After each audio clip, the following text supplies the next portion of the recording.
Hello students, I am Mrs. Minakshi Godbole from Deccan Education Society's Ferguson College, Pune. I am back with the topic operating system for vocational computer science students. In the last lecture, I had discussed with you a memory management module of operating system. In that, we have already discussed contiguous real memory management system and non-contiguous real memory management system. Now I shall be discussing with you virtual memory. So let's start. What is virtual memory? The definition says virtual memory is a memory management capability of an operating system that uses hardware and software to allow a computer to compensate for physical memory shortages by temporarily transferring data from random access memory, that is RAM, to disk storage. What does this mean? So let us see the virtual memory concept. See students, main memory, that is RAM, is in chip form and always has limitations on its size. In general memory management techniques, a complete process is loaded in the main memory, maybe at contiguous or non-contiguous locations. These are simple to implement, but is that due to limited physical memory, the number of processes it can hold at any time, that is the degree of multi-programming, reduces. Because a complete process is loaded in the main memory, it reduces the number of processes which can be loaded. Now to overcome this, virtual memory concept was introduced. In this, disk memory is used to help main memory. That is, some part of the process is loaded in the main memory for execution and remaining part is kept on the disk. In this, it is not necessary to load a complete process in main memory for execution. Even with the part of a process in main memory, execution is possible. Means students, it takes the help of disk memory, that is secondary storage. Some part of the program is kept on disk and some part is loaded for the execution. So virtual memory concept is difficult to implement and it can be implemented by paging or segmentation. These two methods we have already learned in detail in last lecture. Or it may use the combined scheme of paging and segmentation, but mostly it uses paging. In this, program consists of number of logical or virtual pages, and to start execution, some of the pages are loaded into specific page frames in the main memory. Students, this is called as virtual memory because virtually, not physically RAM is increased, but virtually its capacity is increased with the help of hard disk or the disk space. While executing, if some location is referenced which is on the page not present in main memory, then page fault arises and the OS loads the required page in memory from the disk. The main advantage of virtual memory is that user can execute programs with size may be greater than the physical memory also. Now let us see some important terms related to virtual memory. First term is locality of reference. It is the basic principle behind virtual memory. This gives some basis to forecast whether a page is likely to be referenced in the near future or not, depending on its behavior in the past. Means what? If certain page is very frequently used, very frequently some page is referenced in the memory, then it predicts that or it forecasts that in future this page will be used. So this is known as locality of reference. Thus, it helps to decide whether the page should be removed from main memory to make space for a new page or not. If this principle is not valid, then user cannot throw any page from memory out on the disk and this degrades the performance very severely. Now the next term is page fault. Many a times when a process is executing with only a few pages in the main memory And when an instruction is encountered, which refers to any instruction or data on some page which is outside the main memory, that is on the disk, then the page fault occurs. Means what? We know that in virtual memory, the program is divided into number of pages, but not all the pages of a single program are loaded in the main memory. Some pages are loaded for the execution in the main memory and the remaining pages are kept on the disk. Now, while executing this program, if any instruction is encountered which refers to some other instruction or data on the page, on such a page that it is not present in the main memory, but it is kept on the disk, then this page fault occurs. At this stage, OS must bring the required page into the memory before the execution of that instruction restarts. Next term is working set. At any time, a process has a number of pages in the physical memory, but not all of these are actively referred. So, the set of pages in the physical memory, that is in the main memory or RAM, actively referred to at any moment is called as working set. Next concept is page replacement policy. As the number of processes and pages in the main memory increases, all the page frames in the main memory become occupied, means main memory becomes full. Now at this time, if a new page is to be brought in, the operating system has to overwrite some existing page in the memory. The page to be overwritten is selected by page replacement policy. There are a number of ways in which OS selects the page to be overwritten. OS designers decide one such policy and write algorithm for it. Now next concept is dirty page and dirty bit. The page which is modified after it is loaded in the main memory from the disk is called as dirty page. The operating system maintains one bit for each physical page frame to denote whether a page has become a dirty page or not. This bit is called as dirty bit. Now next concept is demand paging. In demand paging, a page is brought in only when it is demanded. Means initially when a process is created, there are no pages in the main memory. When process is dispatched, the program counter is loaded with the address of the first instruction. This address obviously belongs to a page outside the main memory because no pages have been loaded yet. So a page fault occurs and the OS brings the required page in the main memory. In this way, as page fault goes on occurring, the OS brings in new referred pages. This is called as demand page. The drawback of demand paging is that a lot of pages which have been used in past but not required remain in the main memory. Students, you can be asked in the examination that explain the terms related to virtual memory. So remember all these terms. Now that's it about the operating system memory management module.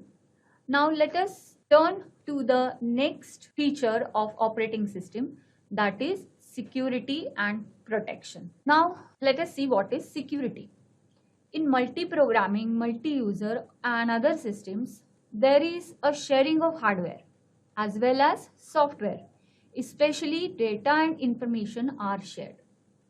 So there are chances of causing harm to them.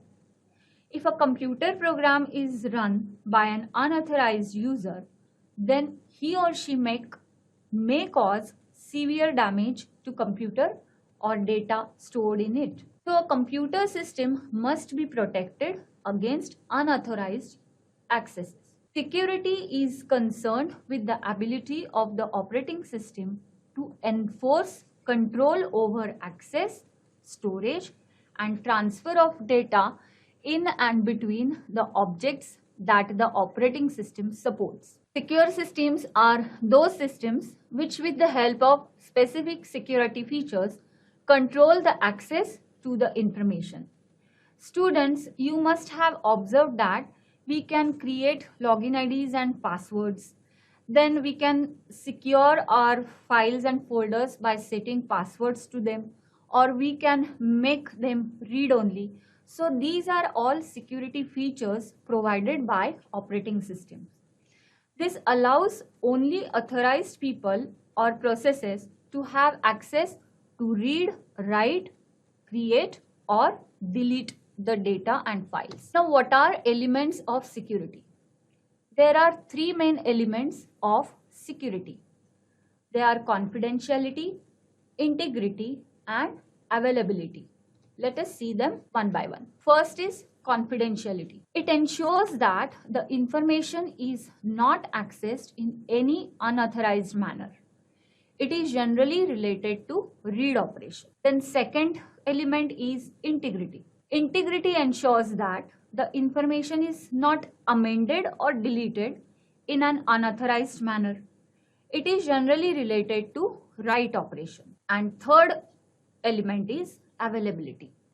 It ensures that the information is available to the authorized users only and at right time. Students, let us now see what are worms and viruses. Along with the threat from unauthorized users to computer systems and information, there is a threat from rogue softwares also. Computer worm and virus are examples of such software.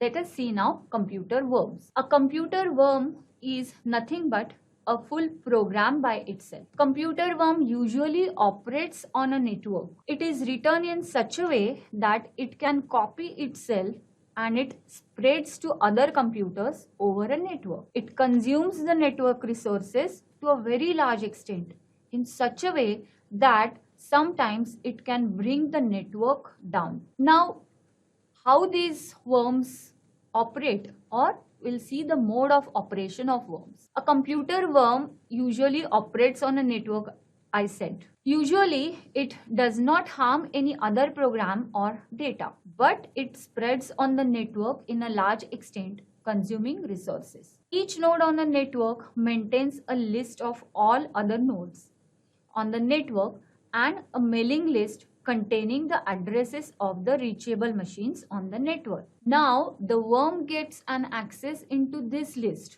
and using these lists, it sends a copy of itself to all those addresses. This is how it keeps on spreading on the network. As a result of this, a major portion of the network resources such as line capacity, disk capacity, network buffers, etc. are used up, reducing the speed of the network substantially. Now, what are safeguards against worms? There are two major safeguards. First is prevent its creation. It can be achieved by having very strong security and protection policies and mechanisms. And the second method is prevent its spreading. This can be achieved by introducing various checkpoints in the communication system, and this allowing transfer of executable files over network or forcing user to sanction such transfers. Means user will be totally responsible for such transfers. Now let us turn to computer virus. What is virus? Virus is a part of a program which is written with a clear intention of infecting other programs. It is a part of a program means it normally piggybacks onto, means it gets attached to some useful program. It cannot operate independently because it is not a complete program. So it cannot operate independently. It causes direct harm to the system because it is written with that intention only. So it can corrupt code as well as data in the system. Many types of viruses are there. Some of them are boot sector virus, memory resident virus, file specific virus, or command processor virus, general purpose virus, etc. Now let us see how virus infects the systems. The methods of infection. There are 5 methods in which virus can infect other programs. First method is append. In this method, the viral code appends means attaches itself to the unaffected program. Second method is replace. In this case, the viral code replaces the code of original executable program completely or partially. Third way of infection is insert. In this case, the viral code is inserted in the body of an executable code. Fourth method is delete. Viral code deletes some code from the executable program. And the fifth method is redirect. This is an advanced approach shown by virus developers. In this, the normal control flow of a program is changed to execute some other code. Normally a viral code which exists as an appended portion of a normal program. Students, with these 5 methods, you must have understood that virus or the viral code, it infects the program, means it in some or other way it makes changes in the program. It changes the original program, and then the original program or a good program cannot execute properly. Now let us see mode of operation of virus. Normally, a virus code is written by a person who knows the operating system very well in order to break it. This person writes or develops some useful program like some utility or some interesting game, and in this program he inserts some viral code. Now this program is then published on public bulletin board system or made available free of cost or at very low cost, and then people get attracted to such programs or such games. They download it or they buy it and install it. When people run this utility or game, virus in it also gets executed and starts affecting the or corrupt. When people run this utility or game, virus in it also gets executed and starts affecting and corrupting the other programs in the system. Now, how the virus is detected? Normally, virus detection program checks for the integrity of the binary files. The program maintains a checksum on each file or even on the subsections of the files also. At regular frequency and before each execution, checksum is calculated and matched with the original checksum. If a mismatch is found, it means virus is present, and this is how virus is detected. How virus is removed? For removing virus from the system, virus removal program is used. A generalized virus removal program is very difficult to develop because of the large variety of viruses and the creativity with which they can be constructed. In students, you must be knowing that hundreds of viruses have been created, and very frequently new viruses keep on coming, and they affect the systems in variety of ways. So it is not possible to create a single program which will remove the viruses. However, there are some viruses whose bit pattern in the code can be predicted. In that case, the virus removal program scans the disk for the patterns of the known viruses. If virus is detected, it removes it. But if virus has already damaged some data, then it is almost impossible to recover it. So, better to prevent it. How it is done? Once virus damages the data, it is almost impossible to recover it. Just now I said, and that is why it is the best way that we should prevent it. As virus comes along with some program, so one should be very careful while installing or running free or unreliable softwares. Rather, one should avoid such software. User must buy and use official or legal copies of software from reliable and trusted sources. Frequent running of monitoring program will help in detection and subsequent prevention of different viruses. Moreover, users should take frequent backups of the work done. So, even if virus enters and damages the system, one can recover the data till the last update, and there will be less loss. Students, nowadays special programs known as antivirus programs are available which are memory resident, means they always run in the memory in the background and they continuously monitor the system. It can immediately detect the suspicious behavior of the system, and that is the entry of the virus.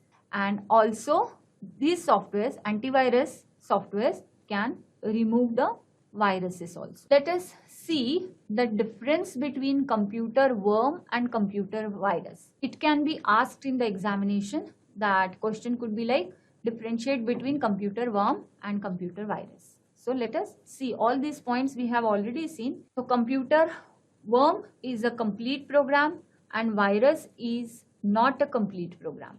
Worms can act independently, virus cannot act independently. Generally, worm does not cause direct harm to system or data, and virus causes direct harm to system and data.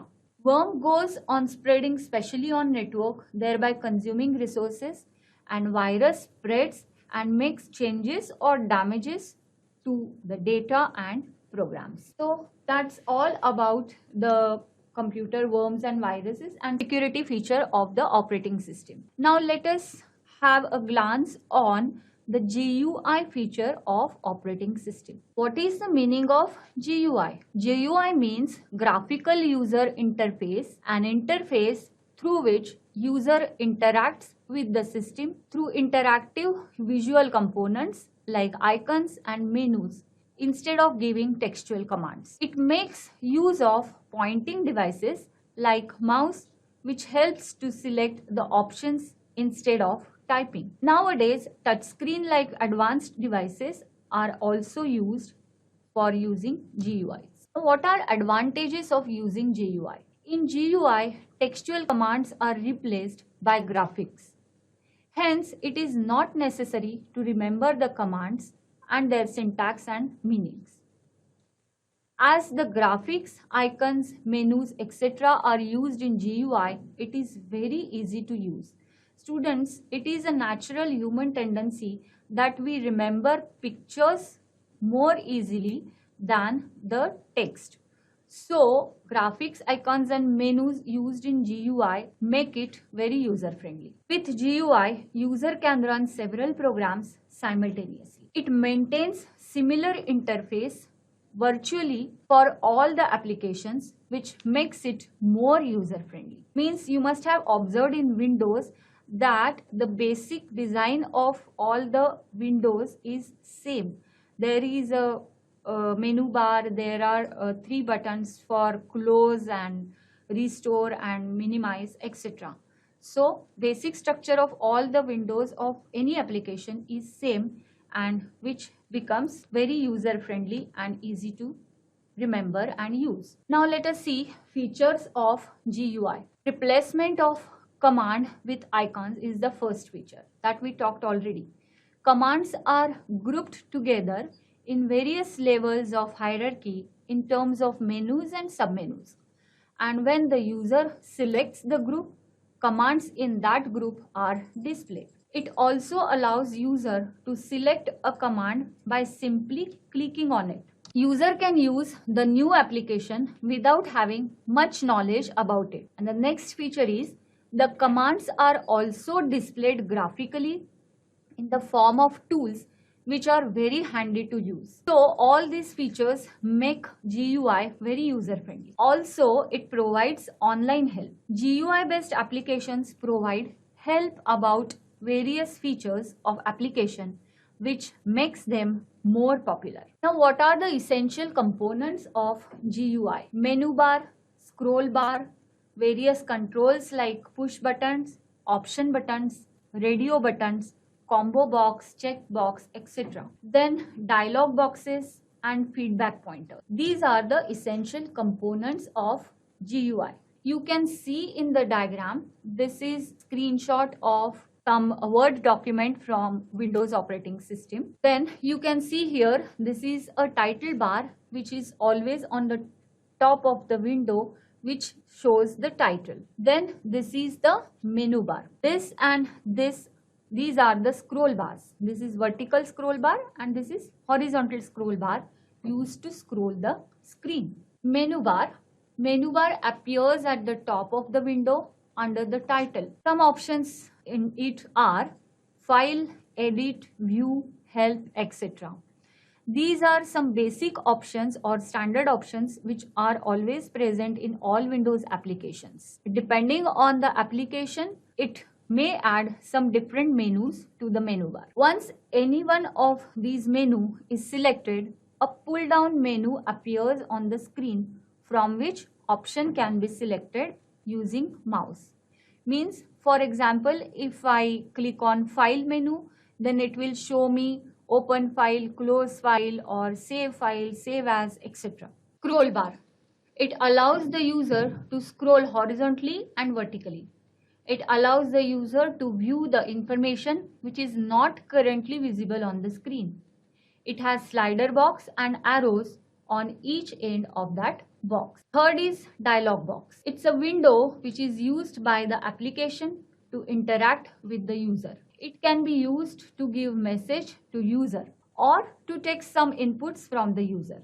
There are two types of dialog boxes, modal dialog and modeless dialog. In modal dialog, where an application can continue only after the user has responded to the dialog. In modeless dialog, a dialog box where an application allows the user to continue without responding to the dialog. Now, there are some controls used in GUI. They are push buttons like save and cancel buttons. They are known as push buttons. Some option buttons are there, check buttons are there, list box and entry box are there. That's all about the GUI. Students, this was my last lecture on the topic of operating systems. In my lectures, we have seen what is an operating system, its various functions of operating system, its components, and we saw in detail information management system, process management system, and memory management systems. Then we saw the features like security features of operating system and GUI, that is graphical user interface of operating system. Students, here I would like to mention that the matter from my presentation is based on the reference book Operating Systems written by great author Mr. Achyut Godbole. Thank you, students, and all the best.